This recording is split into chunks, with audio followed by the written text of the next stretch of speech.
Hi guys, I'm John from John's Pipe Journey and also Snap-on John 100, and this video is dedicated to my good friend John, who lives in far south California.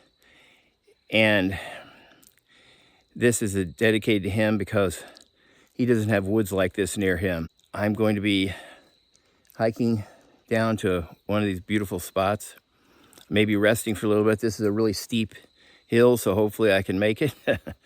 Anyway, stay with me. Here's the trail I'm going to be on. It just got groomed by some of the people that have a house here in this woods.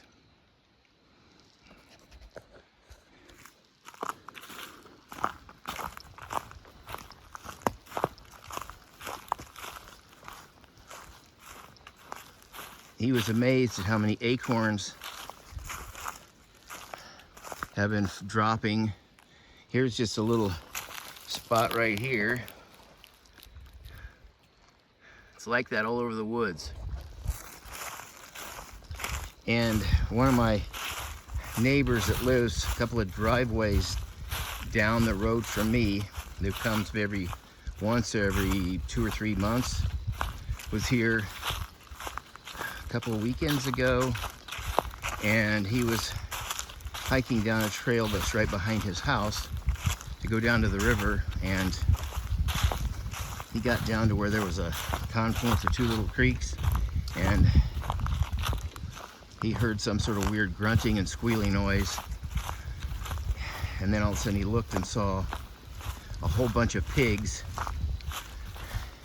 and one adult. The adult one was, he thinks, probably close to 500 or 600 pounds. The other ones were about 70 to 80 pounds, the little ones. So he beat it back to his house. But all these acorns are good food for they're feral pigs. And we haven't had any that I was aware of so far. In this 9 years, I haven't seen any tracks or anything. And he actually saw them, so they have converged on our woods. And this is really nicely groomed. Look how nice that is. It's like a road. Well, actually this is the way that you used to be able to go to the next town over. And it was before any roads were here. This was a path that you had to take a wagon or a horse. And I've met people that their grandfathers and great-grandfathers traveled this road on horseback. You have to cross the river and then onto this other town where there was the one guy that rode this every day to go to work in a sawmill, because that's practically the only industry that was here, was logging, because this part of Missouri is totally covered was first covered with short needle pines, which is a yellow pine, and the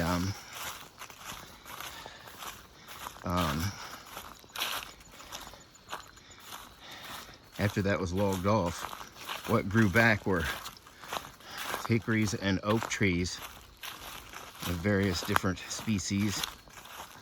And so they came through here and were logging this past from the early 1900s or late 1800s, and this is a major logging industry.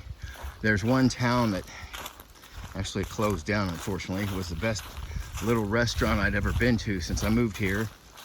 It was in a little town of probably 200 or 300 people at the most, and it boasted the largest sawmill in the United States, so that was probably meant the world too.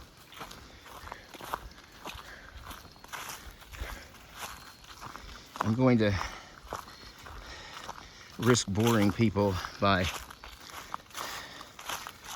filming almost the whole walk, but that's the part that he said was really relaxing and he loved it. As you can see, it's late in the day, so I just have to throw some stuff together, and so hopefully I won't have an issue while I'm down here. I don't have my SOS beacon with me or any of my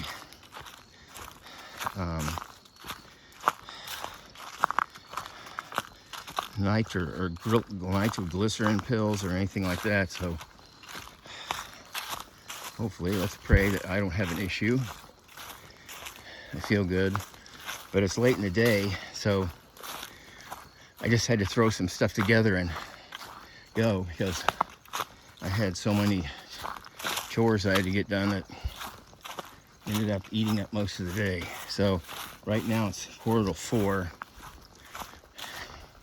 and the sun sets earlier now, and the other thing is, being in the woods, it gets darker a lot earlier.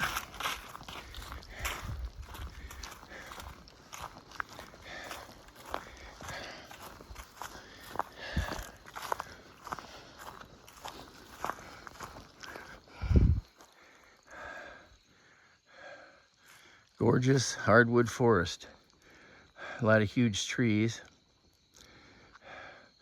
The one closest to me is 14 inches or so in diameter. The other one's about 24 inches in diameter, the farther away.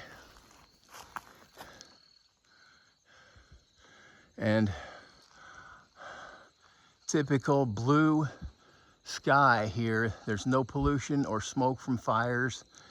And at night, since there's nobody that lives here, it looks like you can touch the stars. And I used to see that when I was visiting out west, but I think this is better now than that out west, because they have so many fires now all the time.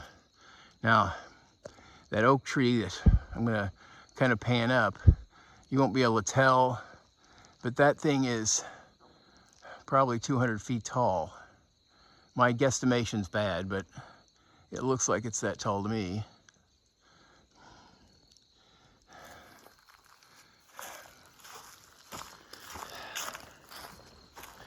And I wasn't able to bring a tripod or anything because I didn't have a chance to find it. So I apologize ahead of time for the shakiness. My hand's gonna get tired of holding this up. But you notice this road, how steep the sides are? That shows how old it is. I can't even imagine taking a buggy or wagon down this road. Well, this part is okay, but up here farther, it's real steep, really steep, and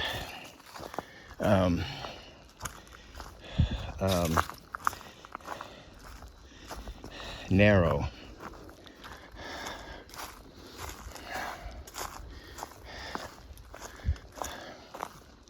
The crunching noise is me crushing acorns. I'm sure you can hear it.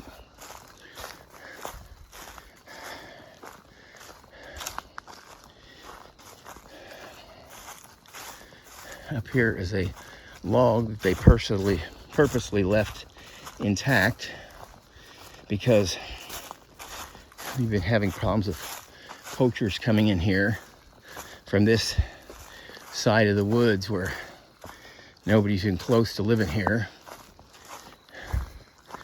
which is kind of dumb because they can just easily go around it like what I'm doing. Maybe they didn't have the equipment, but I know they had chainsaws with them, so I think they left it on purpose. And look at this. For all you deer hunters, it's a giant scrape. And there's a telltale, besides tracks all over it, broken twigs above it. And that's the bucks twist their antlers in those and rub their scent from the glands by their eyes onto that as a signal to the does that a buck is here and ready to go.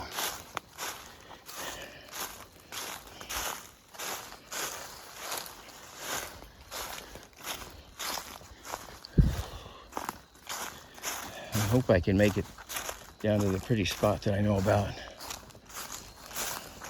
If I tire out, I'll just have to stop and turn around, but so far it's been really level.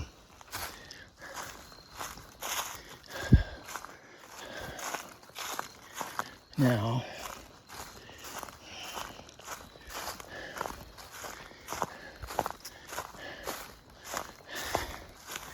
I'll show you there's a boundary sign. That little white sign that's right in the center of the screen, that's a boundary marker. Once we pass it, we're going to be in the federal scenic waterway land. Oh, here's another scrape, smaller one. And it's got little twigs right above it too. They like to pick a spot that's on an open trail and with something above it that they can make a scent marker. Besides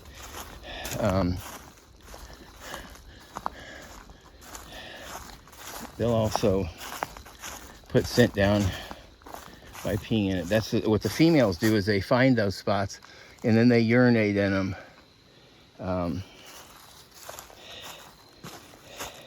And that lets the buck know that there's females that have noticed them.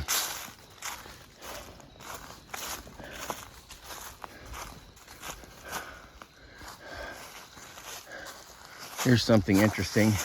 This giant tree has been struck by lightning. See, it went all the way down into the ground right there. And that line goes all the way up, and it's right in the sun, so you won't be able to see it, but it goes all the way up. You find lots of trees around here like that because we're up high on top of a spur.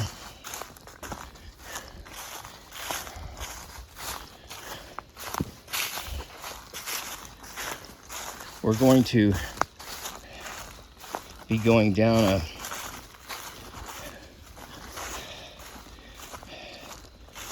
the side of a spur to get to our spot. Now I can see it's getting a little more rugged, so sorry ahead of time for the bouncing camera. I don't want to go too slow because, oh great, I just remembered I forgot my trekking poles, which are key to get back uphill. Because if you use trekking poles, it utilizes your upper body. So a lot of the force used to get uphill is transmitted through your upper body and arms. So that sucks. I was in such a hurry to get out here. They were with me. I parked with my little golf cart because I didn't have time to walk the whole way. So I took the golf cart part of the way. You see this beautiful landscape.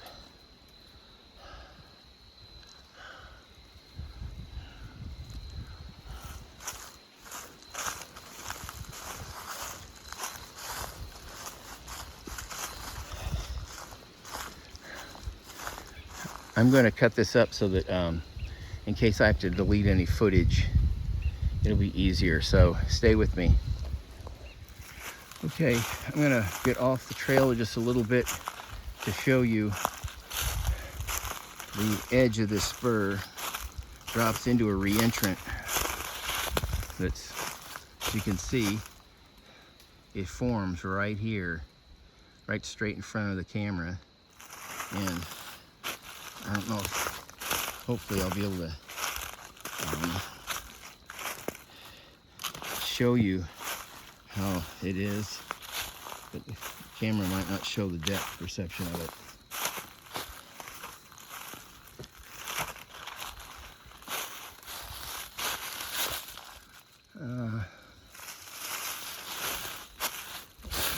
this tree was huge.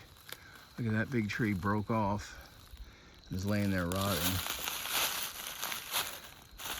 Let me see if I can zoom in a little bit. Right down in there is probably 150 feet down. So that's pretty steep. And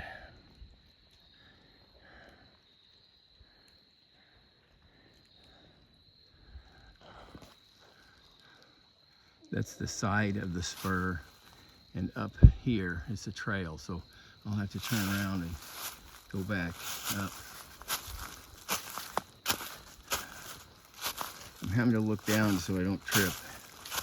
So hopefully I'm still showing you the trail.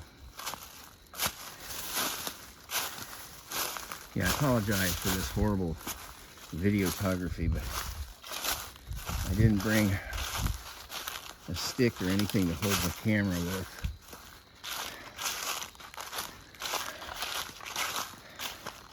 I have a gimbal, I think they're called, that makes everything really smooth, but it was designed for the older cameras that were a lot smaller. So, another log here. It's won't even hold my phone without drooping down. Now, I don't think they did any work down here because it's not our property.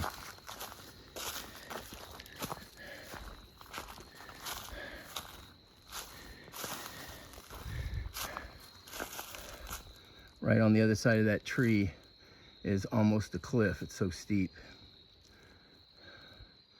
It's really sad you can't see that. Here's some big, right in front of me is a big red oak, but over on the other side is a large pine tree, and they're both pretty tall.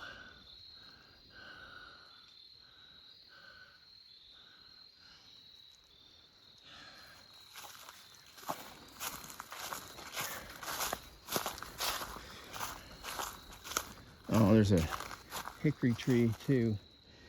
I mean, walnut tree. Those are walnuts, which I didn't know there were any walnut trees over here. But actually, right there, that little tree is a maple, which they don't exist even near my house.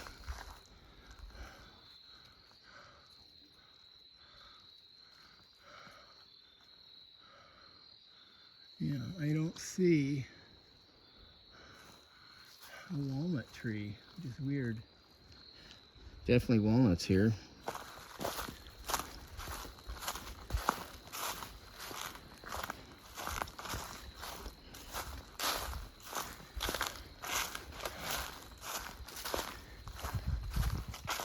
But when you get closer to the river, you start seeing maple trees. Like, here are the leaves. This is a little maple. And I've actually even seen tulip poplar or yellow poplar when I've been hiking on the Ozark Trail. And I didn't think there were any of those that were growing this far south. Usually they're in the northern part of the state where the soil's better.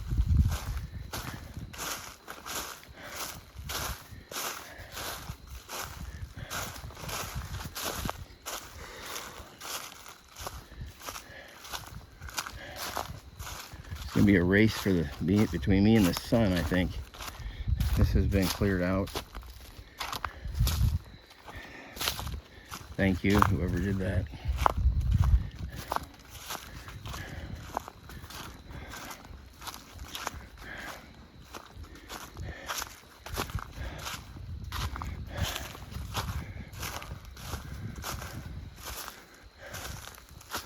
There's a dogwood. This dogwood got uprooted by something. It still has green leaves on it.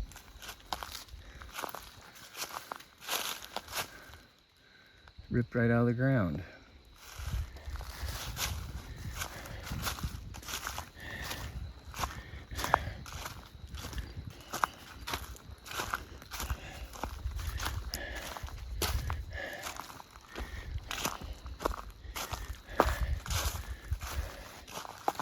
More stuff I gotta go over.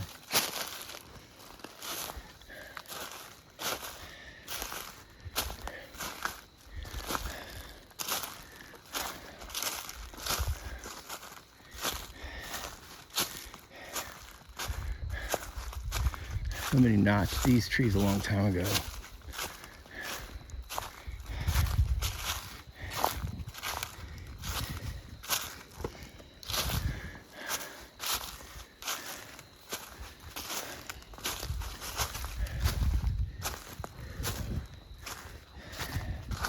Hopefully, I won't be so winded that I talk. A little grapevine that's trying to cross the trail. For any of you fire guys, the outer bark of grapevine makes a great bottom layer for your bird's nest. It doesn't take a spark, but once you got a flame going, it's great because it's woody, so it helps make your bird nest last longer. After I get a flame going, I always just slowly turn my whole bird's nest upside down, so the fire's going up through that stuff on the top.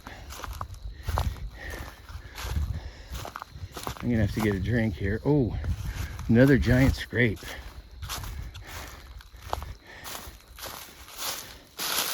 That one. And once again, twigs in the top above it. I'm gonna stop and get a drink. Some of the stuff I got. I've got well, first of all, I got inappropriate pants on, but they have permethrin on them, so and I'm carrying my backpack, which you can hardly see, is a custom made one that from ULA. It's an Ohm 2 that my wife gifted me for hunting season. And then in the front I got chest pack with some survival stuff in there. All right, stay with me. Okay, here's another giant scrape. That's a huge one. And a maple tree above it, which that deer had to be very big to be able to reach that.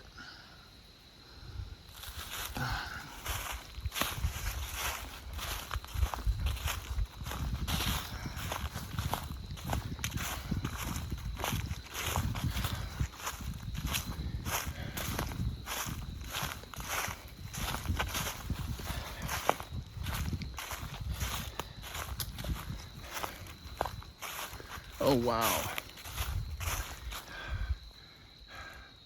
That one is 2 feet in diameter. That one's about 3 feet in diameter.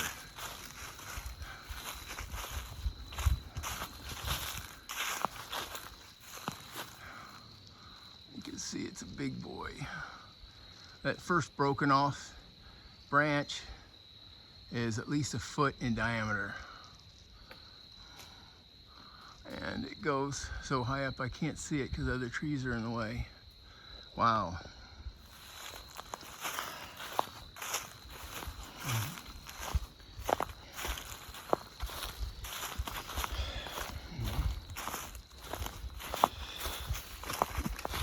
I'll probably have to, oh, here's another scrape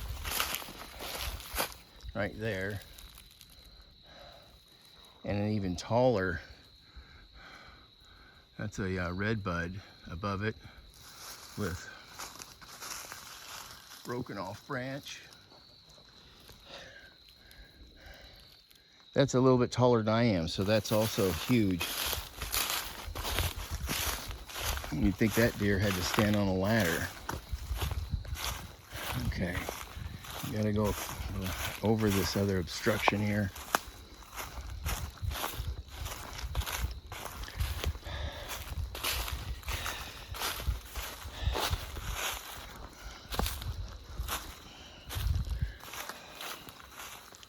grassy area. So I'm glad I got my permethrin pants on. Here's a double scrape here and there with a little hickory tree above it. And it's got some twisted leaves on there, so something was working that.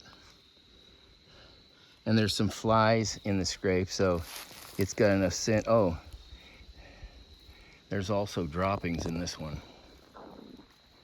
Right there, in the center of the screen.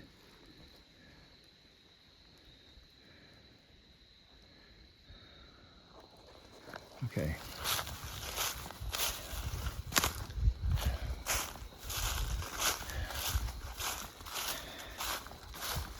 Now you can see why we have poachers coming up here. Okay, there's another reentrant right there. You can see a slope, and it goes down that way, which the foreground is the spur I'm on, and you can't see where it drops off, but you can see that giant tree that's over 2 feet in diameter. That's a white oak.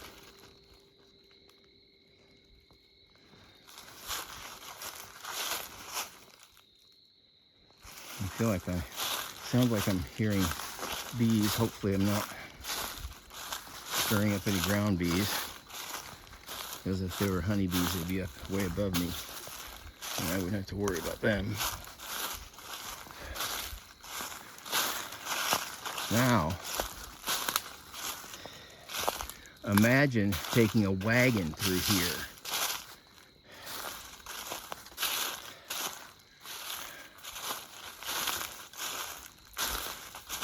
I can't even believe, for one thing, the wheels would be higher up, unless it's a really narrow axle or short axle.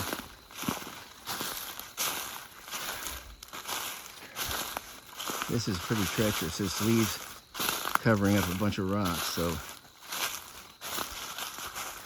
I'll walk along here as far as I can before I have to turn this off. As you can see, there's a rock field right here, all the way down. So I'm gonna cut this off and then I'll get back to you. Stay with me. Okay, there's another spur across this reentrant. I hope you can see the magnitude. That's probably 200 feet from up there down to the bottom.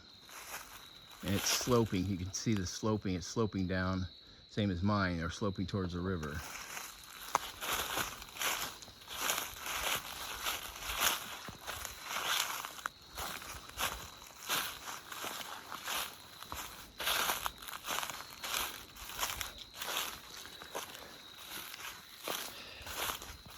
I hope it's not too much further. I can't remember how far this is. And I'm quickly running out of sun.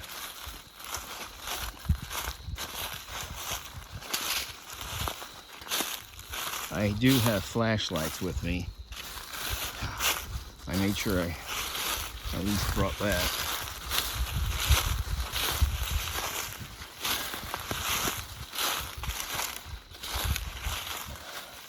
Okay, this kind of flattens out some, thankfully.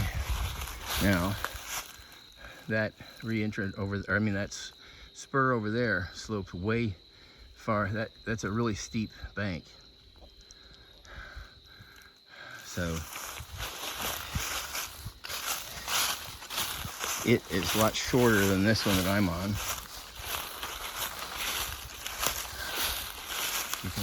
You can see down in there, that's a reentrant.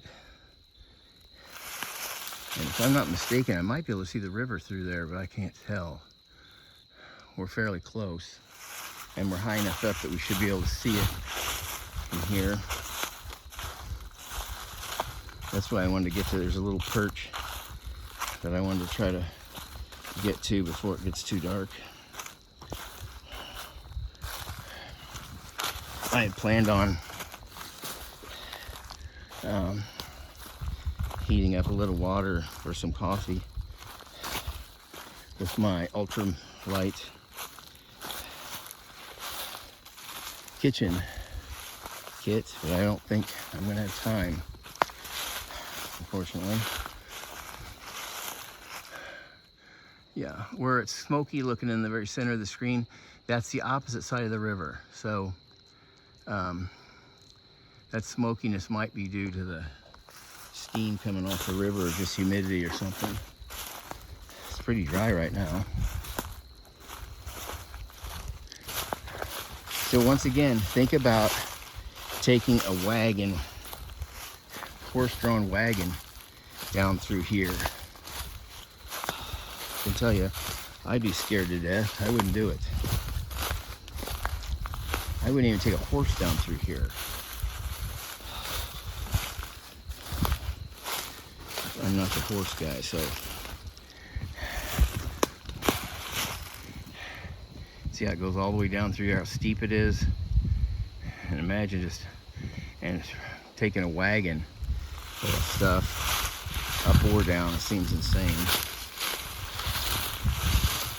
It'd be cool to take a metal detector down through all this, the length of this road. Okay, I'm getting to where I'm having trouble walking.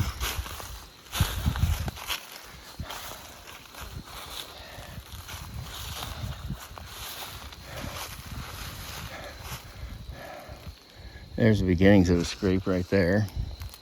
Right there, a little small spot.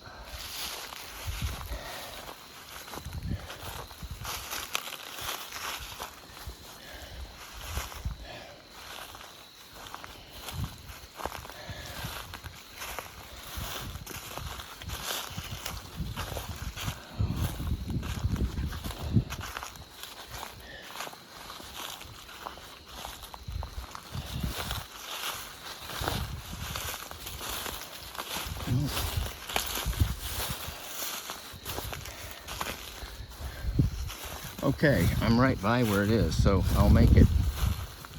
I don't fall down.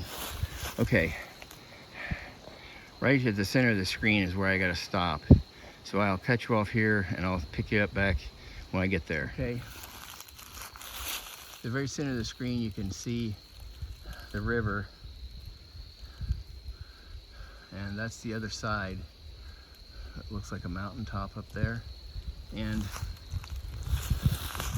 here's where I go. I have to split off the road. Splits here, and I'm going to be on a path. Now, if you look straight ahead, where all those trees are growing up right in the middle of, that's the old road. And over here, somebody has recreated it to go down to the river because that was just full of trees and stuff. But that's how old this road is. And so I'm going to go off here to the right.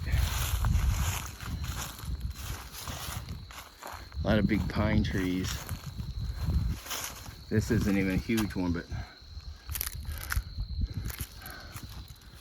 that one right there is way bigger.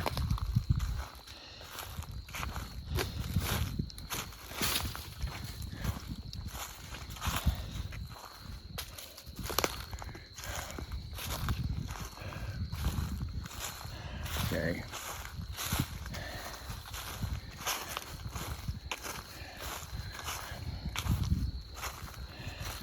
Okay, now since I forked off, I'm on another spur, and the road continues down the side of the other spur.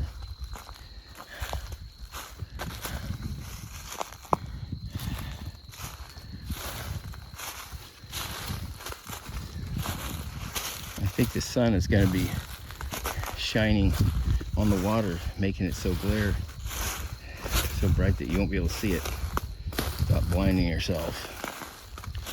Okay. Oh wow. That right there looks like an ancient fire pit.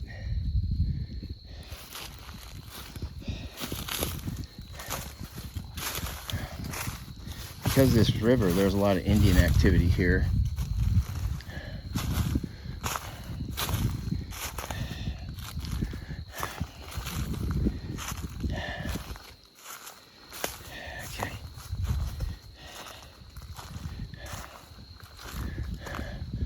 I don't see any signs of ancient remnants of old motels or anything here, but they must be somewhere close.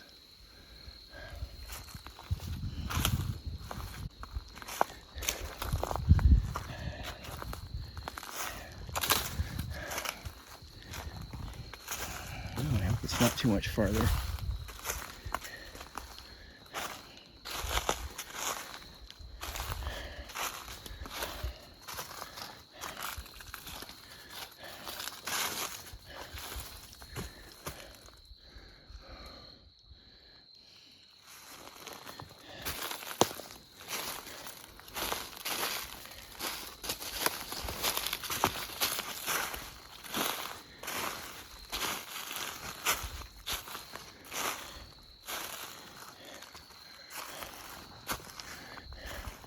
Now that we're closer to water, we're seeing more cedars. Okay, I think this is it. I hope so. If it's not, I'm not going to go any farther. Pretty sure this is it. It's this little knob of rock. It's solid rock.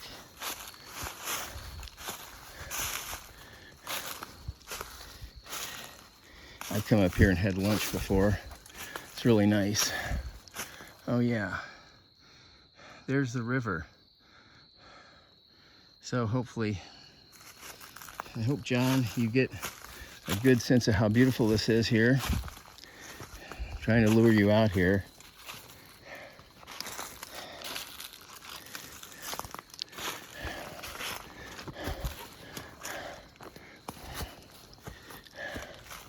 Hopefully this isn't all grassy. All right, hang on, I'm gonna cut you off, and once I get up here through all this junk, I'll come back on. Okay, there's a lot of grass here, but look how beautiful this view is.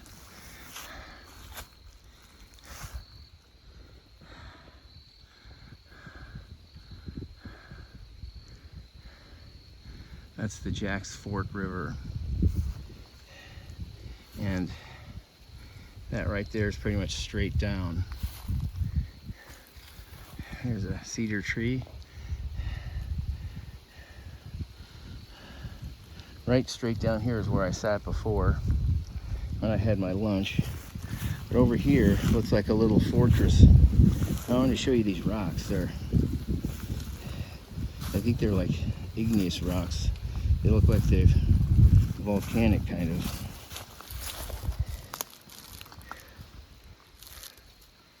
Yeah, water has eroded out parts of them. There's a bunch of them right here.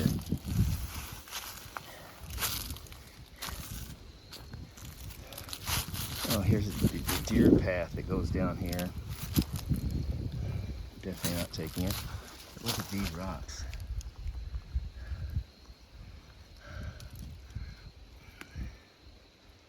Are they cool looking?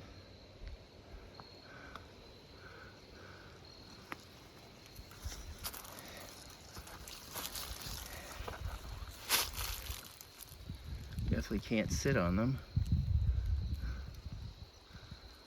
Anyway,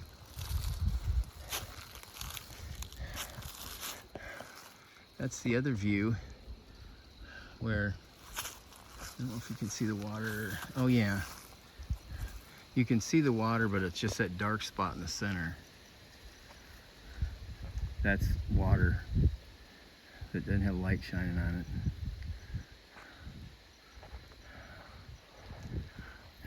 Breathtaking, isn't it? Okay, these are cedars here. I'm gonna get a drink and then I'm gonna head back up. Hope you enjoyed this, John. I'm not gonna film my way up the hill because I'll be huffing and puffing so much you won't be able to understand me, and you've already seen it. I'll be signing off when I get to the top. Stay with me. Here's my ride. I think I probably walked 5 miles or 6 miles or something like that. And here are my trekking poles that I forgot. This golf cart is from a 2000 Yamaha golf cart that I utilize a lot.